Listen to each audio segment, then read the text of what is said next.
파트 4는 무엇이 커피를 특별하게 하는가입니다. 지금까지 이제 책의 내용을 쭉 넘겨가면서 제가 생각하는 몇 가지 중요한 포인트에 대해 설명을 했는데요. 이 설명 가지고 어려울 겁니다. 사실은 일반 성분을 말하면 식품 화학적인 내용, 분자, 탄수화물, 단백질, 지방, 색소, 향, 물질, 이런 물질에 대한 내용을 좀 어느 정도 파악하고 있어야 이제 커피에 있는 성분 중에서 커피는 이게 좀 더 많구나라고 이해하면 좋을 텐데 앞에 있는 내용이 좀 어렵죠. 그래서 그 내용에 대해서는 식품의 원리 척을 할 때요. 모든 식품에 공통적으로 적용되는 내용이고 그래서 그건 역점적으로 제가 자세히 설명하려고 하고 있고요. 커피에서는 이제 제가 설명할 내용은 메일라드 반응, 카라멜 반응 이런 내용인데 책에서 이게 또 너무 설명하기가 쉽지 않죠. 그래서 제가 PPT를 가지고 이 반응에 대해서는 보충 자료까지 합해가지고 제가 이제 식품의 원리 끝난 다음에요. 중점적으로 그러니까 향기 물질에 대한 내용, 그다음에 이 카라멜 반응, 메일라드 반응, 향기 물질, 그건 어떻게 만들어지고 어떻게 이해하면 좋을까 이런 내용을 말씀드리고요. 수출 방법은 사실은 기술적인 내용은 제가 다룬다는 게 좀 무리가 있는 것 같고요. 수질, 물의 수질의 요인은 무엇이고 왜 그런 것이 영향을 주는지 그 내용에 대한 자세한 내용을 설명을 드리려고 합니다. 그리고 무엇이 커피를 특별하게 하는가 이게 종합적인 내용인데요. 생두의 성분 중에서 어떤 특징이 있어서 이게 가열, 고온 가열에서 어떻게 물질어지는지 제가 설명할 내용은 카페인보다는 세포벽에 대해서 다시 한번 정리해서 설명을 드리려고 합니다. 그래서 여기 차장에 대해서는요, 책 내용을 쭉 그냥 넘겨보는 식이고 몇 가지 부분만 설명을 드린 식으로 읽어보면 될 내용이고요. 그런 내용이어서 제가 자세한 설명을 하지 않고 쭉 넘겨보는 식으로 하겠습니다. 커피, 카페인 하면은 앞장에서 설명드렸는데 사실은 자기를 보호하기 위한 미생물이든 이런 해충이든 보호하기 위한 성분이죠. 그리고 그 말고는 커피의 향인데 커피의 향 같은 경우는 과일에서 만들어진 향인데 과일에서 만들어진 향 너무나 많죠. 그러니까 예전에는 참기름, 기름 중에서 그 고소한 그 볶아서 만든 참기름이 얼마나 좋았으면 기름 중에 기름이라고 참기름이라고 했을 정도까지. 그걸 통해서 우리가 예전에는 그러니까 수렵 농사를 하기 전에 수렵할 때는 당연히 고기 그 당시에 무슨 도구가 있는 건 아니니까 나무꼬지에 꽃돈 해가지고 직접 구운 바베큐 형태로 먹었겠죠. 그러니까 농사를 하면 일정적 안정적인 식량은 어느 정도 확보가 되지만 그때 고기 옛날에 먹던 고기를 못 먹은 거에 대해서 얼마나 아쉬움이 컸겠어요. 그래서 고기를 구워낼 때는 구웠을 때는 향을 그래서 군 고구마, 군 옥수수, 군밤, 호떡 하면서 일본 같은 경우는 덴뿌라, 튀김이 있었고 중국 같은 경우는 다 기름이 볶아 먹었잖아요. 근데 우리나라가 특히 그런 갈망이 있었는지 밥 먹고 나면 요즘은 가끔 먹으면 맛있지만 굳이 그렇게 애착하지는 않지만 이게 누룽지잖아요. 밥을 할 때 나는 그 볶아진 로스팅 돼 있는 밥에다가 물 넣어서 숭늉 먹는 게 그렇게 큰 낙이었고 그러다가 지금은 이제 스테이크 먹고 삼겹살 구워 먹고 커피 마시니까 그 욕망이 많이 채워졌다고 봤죠. 그래서 사실은 음식이라고 하는 게 전체 세트잖아요. 그래서 왜 젊은 사람들이 갈수록 김치를 덜 먹어? 그러면 상당한 역할이 내가 봐서는 왜 참기름을 그렇게 덜 먹어? 그 커피의 영향도 있는 것 같아요. 커피가 김치가 주는 입을 개운하게 해주는 그 역할, 신맛을 부여하는 역할도 어느 정도 해주고 그 다음에 로스팅 향에 대한 욕망도 채워주는 거죠. 하여간 그리고 커피에 특별한 물 성분이 있다 그러면 일단은 그 자체 향미라든가 특성으로 봐서 양으로 봐서는 클로로겐산인데 그리고 세포벽 성분 중에서는 셀룰로스가 아니라 그루코만난 이렇게 돼 있는 게 특별한데 그 카페인 자체도 사실은 다른 작물 더 많은 것도 있지만 카페인이 많다는 건 특별하죠. 카페인 같은 경우는 여기 퓨린에 이렇게 케토기가 두 개 결합되어 있는 걸 잔틴 그러니까 2번 유치, 6번 유치에 두 개의 케톤이 들어있는 게 잔틴이죠. 그래서 잔틴에다가 여기 그 1번하고 3번하고 위치에 그 메칠기가 붙어 있는 것 같다가 테오필린, 이게 이제 차에 좀 더 있고요. 테오브롬 초콜릿에 있는 성분은 여기 3번하고 7번하고 여기 메칠기가 있는 거. 커피 같은 경우는 1번, 3번, 7번, 1번, 3번 다 들어있는 것이죠. 한 틴이죠. 그래서 이 카페인이라고 하는 게 왜 특별한 기능을 할까? 그러면 우리 몸에 아데노신 수용체에 결합하기 때문이죠. 그래서 아데노신 수용체는 사실은 우리의 피로를 느끼게 해주는, 그러니까 ATP가 있으면 우리 몸에 에너지가 만땅된 상태고요. 그 분자로 봐서는 ATP면 하나 떨어진 거고 AMP면 벌써 에너지 고갈되어 쓸 수 없는 상태가 됐는데 아데노신까지 분해가 됐다는 이야기는 너무 과로해서 에너지를 충전해야 될 시기라는 거죠. 그래서 우리 은혜는 쉬도록, 그러니까 우리 살아가는데 중요한 게 먹는 거 못지않게 잠자는 것도 중요하죠.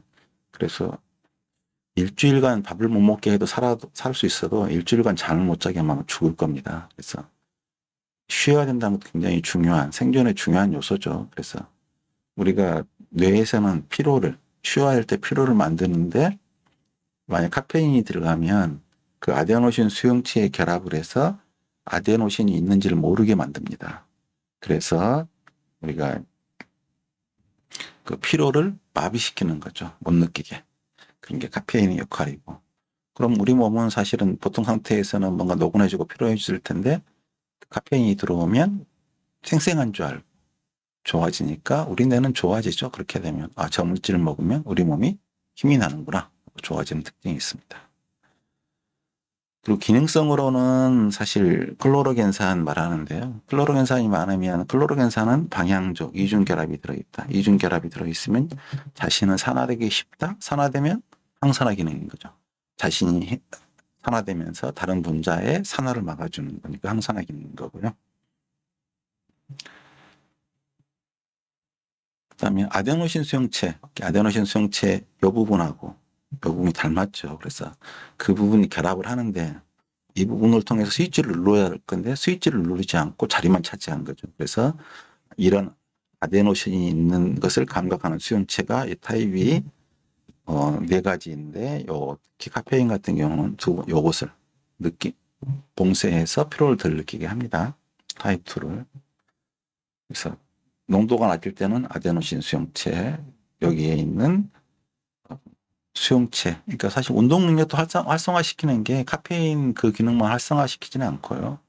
다른 여러 가지 부분도 기능도 있습니다. 대표적인 기능이 아데노신 수용체를 봉쇄해서 피로감을 못 느끼게 한다. 첫 번째고요. 농도에 따라 다른 기능도 있습니다. 그 인지 능력, 뭐 운동 능력, 온갖 가지 기능이 있고 뭐 수면의 질 얘기 있는데요. 이런 내용이야 뭐 얼마나 중요하겠습니까? 다들 그 많은 사람이 먹어봤는데 본인이 커피 먹고도 별 몸에 느껴지는 거 없으면 자기가 커피 같은 게 많이 먹는 건 커피 한두 번일 때는 속아도 뭐 일주일에 한 번씩 먹고 그걸 갖다 몇 년씩 먹었으면 뻔히 아는 거죠. 커피 먹을 때 뭐 두근두근 하거나 뭐 심해지면 나이가 들어서 카페인에 대한 내성이 준다. 그러면 줄여야 되는 거고요. 뭐 먹어도 잠자는데도 아무런 방해 안 받고 뭐 안 난다 그러면 그렇다고 해서 건강을 위해서 커피를 더 먹는다. 말이 안 되는 이야기고요. 그래서 뭐 자기가 수많은 음료 중에서 자기 목적과 필요에 따라서 그리고 또 굳이 과하게 먹을 이유가 없죠. 뭐 좋은 거라고 생각할 필요도 없고 그렇게 위험한 거라고 생각할 필요도 없을 것 같습니다. 그런데 실질적으로 늘어나는 것은 이제 점점점 카페인 때문에 잠을 못 자서 어떤 분은 이제 오후 2시가 되면 커피 못 마셔요. 어떤 사람은 12시 전에야 오전에 아침에 한 잔만 먹지 그들은 못 먹어요. 아예 저는 커피는 진짜 먹고 싶은데 먹으면 괴로워서, 그러니까 술 좋아하는 사람들 술 먹고 숙취에 고생하는 거 똑같은 것처럼 마시는 경우도 있고요. 그러다 보니까 디카페인, 그럼 카페인만 녹아내면 나머지 향미 부분이 있으면 똑같은 커피잖아요. 쓴맛도 전체적으로 카페인 쓴맛이 많은 부분도 아니거든요. 그러니까 똑같아야 되는데 추출을 하면 맛이 없다고. 근데 맛이 없을 수밖에 없는 게 사실은 그 커피 원두를 그대로 놔두고 그 미세한 원액질 연락사망 벽공을 통해서 물이 들어가서 카페인만 딱 끄집어서 딱 나오면 좋을 텐데 벌써 쉽지 않죠. 그래서 일단은 물이 통로를 열어줘야 되니까 일단 뭘로 추출하든 일단은 가열을 해서 벌려줘야죠. 통로를 열어줘야 되는 거죠. 그리고 오랜 시간 동안 한류가 돼야겠죠. 용매든 뭐든 들어갔다 나왔다 들어갔다 나왔다. 그러면 벌써 이제 세포 구조에 손상이 있는 거고 약해지는 거고요. 그만큼 로스팅하기 강하게 하기 쉽지 않고 견지는 힘이 떨어지는 거죠. 그래서 향미 물질은 어찌됐거나 다시 리사이클되는 농도, 순환하는 용도에다 넣어줄 수는 있겠지만, 더 추가해 줄 수도 있겠지만, 디카파인 하는 자체가 세포벽을 약하게 만들어서 적절하게 로스팅하기가 쉽지 않다. 디카페인 용면허는 물을 쓰는 방법이 있고 초임계, 그러니까 액체와 비슷한 CO2 상태를 만들어서 하는 방법이 있을 거고요. 에틸아세테이트하고 디클로로메탄 이 용도를 이 두 가지를 많이 썼었는데 요즘 그거 안 쓰는 것 같고 주로 요즘은 이제 물을 추출하는 방법을 많이 쓰는 것 같습니다. 초임계 추출하면 초임계 자체의 특징을 정리해 놨고요. 그 결국은 이 CO2가 기체잖아요. 기체인데 압력을 가해주면 귀화되지 못하고 그 초임계라 그러면 온도가 요 범위 이상, 이 범위 압력은 요바이죠. 요압이 그러니까 300바는 보통 쓰고 있는 게 넘어가고 온도는 65도 이 정도인 걸 가지고 추출을 해내는 거죠. 그걸 초임계 추출이라고 합니다. 그래서 일반적으로 일어나는 일, 초임계 추출했을 때 정도별로 하는 부분을 설명을 해놨습니다. 그 다음에 잔여물 하면은 사람들은 이제 지방 가지고 기름 추출할 때도 보면은 쉽게 짜서 기름이 쭉 빠져나오면 압착을 하면 되겠죠. 근데 이제 틈틈이 새어 있는 단단한 것에 끼어 있는 것 같은 경우는 기름이 잘 안 녹아 나오고 그러면 잘 안 빠지는 기름을 그냥 버리면 좋을까요? 그것보다는 기름을 녹여내면 그 용매를 쓰는데 용매에 다 안전 기준이 있죠. 그래서 어느 ppm 이상이면 안전하다고. 근데 그걸 가지고 사람들이 이제 야, 유기용매를 사용해서 추출했네. 용매가 남아있을 수 있는. 그런데 사실은 안전이라고 하는 게 그 양으로 인한 안전도가 도대체 소금을 더 먹고 설탕을 더 먹고 내지는 뭐 어쨌든 건 커피 같은 경우 다시 한번 말씀드리면 커피 향기 물질 중에 주 향기 물질 보면 뭐 20개 중에 19개 19개가 정도가 화학물 기준에서는 여러 가지 유험 물질로 분리됩니다. 그런데 이제 사람들은 야, 원래 있던 물질이고 자연적으로 만들어졌어. 그러면 조금 먹으면 될 거 아니야. 이렇게 용매를 사용했고 사람이 가공을 하면 그건 아무리 안전하다 그래도 그러니까 제가 옛날에 MSG가 위험하다 그럴 때 제가 내세운 말 중에 사람들이 그래도 이제 까딱하는 게 그거더라고요. MSG가 소금보다는 40배 안전해.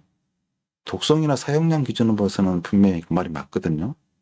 물론 그거 독성하고 그것만으로 평가할 건 아니지만 소금 자체를 보시면 아시잖아요. 소금 자체가 NaCl, 나트륨만 있으면 폭발성 물질입니다. 염소 가스면 독가스고요. 신경가스고. NaOH는 양질물 가성소다고요. HCl은 염산이고. 소금물에다가 쇠를 넣으면 쇠가 녹슬어요. 그리고 실제로 삼투압이 현상에서 많이 먹으면 독성이 강할 수밖에 없죠. 근데 MSG 같은 경우는 글루탐산을 아밀산하고 나트륨이니까 당연히 그것보다 훨씬 독성이 작을 수밖에 없고 소금은 1% 가까이 쓰고 MSG는 0.5%밖에 안 쓰고 사용량도 훨씬 작고 더 안전한데 불구하고 음식에 소금 넣은 것은 뭐 괜찮은데요. MSG를 조금만 넣으면 건강이 나빠질 것처럼. 똑같은 거죠. 사실 기본적으로 소금 넣고 모자란 간은 MSG로 넣은 게 독성이나 안정성 면에서는 더 나아요. 근데 다른 나라에서는 맛소금을 쓰는 건 아니 자기 취향에서 기본적으로 평균을 맞춰주든가 평균보다 세게 맞춰줄 수는 없잖아요. 그래서 약간 평균이나 평균보다 작게 식당에서 공급해준 사람이 공급해주고 취향에 따라서 자기가 더 넣어서 먹으면 될 걸 갖다 놓고 사람들이 소금 나빠요, MSG 나빠요. 그러니까 식탁 위에 아무것도 안 올려놓고 그래서 간을 맞춰주면 어떤 사람은 싱겁다고 화를 내고 안 오고 그러니까 문제가 화를 내는 사람은 그래도 다음에 올 수는 있지. 근데 아예 실망한 사람은 다음에 쳐다보지 않는 거지. 그래서 그러니까 말도 안 되는 욕을 하는 거죠. 식당에 장사를 하지 말라는 건지. 그래놓고 사람들은 야 식당에서 먹으면 집에서 먹는 것보다 사람들이 맛있는 식품을 원하고 맛있는 그 음식이라 그러면 당연히 심심한 걸 놓고 잘 평가주기 쉽지 않죠. 그러니까 맵다고 화내면서 짜다고 화내면서 찾아오지 아예 싱겁거나 그러면은 단지 소금이 낮은 게 아니라 향도 약해지고 모든 게 약해져서 맛이 없다고 느껴질 확률이 훨씬 더 높거든요. 그런데 이제 뭐 그냥 이상주의처럼 맛은 있고 뭐 간은 약하고 그러면 식당별로 자기가 그런 식당 찾아가면 되잖아 자기 입맛으로. 그것도 아니고 온갖 식당 다니면서 여기저기 다니면서 이제 뭐 이러쿵저러쿵 그걸 해결하는 유일한 방법은 아까 말씀드린 것처럼 맛소금이다 뭘 넣고 정리해서 먹도록 취향에 맞고 하는 건데 우리는 그거에 대해서 너무 이렇게 막 그 이념적으로 이상적으로 무슨 관념주의처럼 하는 게 좀 안타까운 것 같습니다. 그래서 뭐 식품에 대해서는 뭐 그런 내용이 너무 많다. 그래서 제가 농담삼아 얘기를 할 때는 커피도 마시면서 커피처럼 그러니까 고기 구워 먹으면 뭐 어떻게 태워 먹으면 얘기를 하면서 고기는 그 커피는 압도적으로 고온까지 올리잖아요. 그럼 거기 성분 변화가 어떻게 일어나는지 어떻게 알아? 누가 알아? 알 수 없는 향기 물질만 해도 청종이 넘는데 거기에 있는 멜라노이드는 하나하나 다른 종류를 구별해서 나오면 10만 종, 100만 종 될 거예요. 그러면 10만 종, 100만 종의 알 수 없는 화학 물질 덩어리가 커피인데 그 중에서 엑기스만 골라서 마시는 커피를 저도 아직까지는 괜찮아서 하루에 3잔씩, 4잔씩 마시면서 다른 거에 있는 거 보면은 요건 대들보라 그러면 요건 티끌보다 작은 건데 그걸 놓고 그거에 연연한다는 자체가 균형 감각이 있으면 좋겠다. 그래서 기준이 있어서 진짜로 이게 우리한테 해를 미칠 양인지 아닌지 따져봐야 되는데 이게 선악 해가지고 용질은 선, 용질은 악 하면서 평가하는 게 너무 그런 것 같습니다. 그래서 사실은 종류를 따질 게 아니라 커피가 도대체 뭐가 특징이 있고 이렇게 제가 어떻게 해야 더 맛있게 만들 수 있는지 그걸 해야지 뭘 거기다 놓고 쓸데없는 말이 너무 많은지 그건 개인적으로 불만입니다.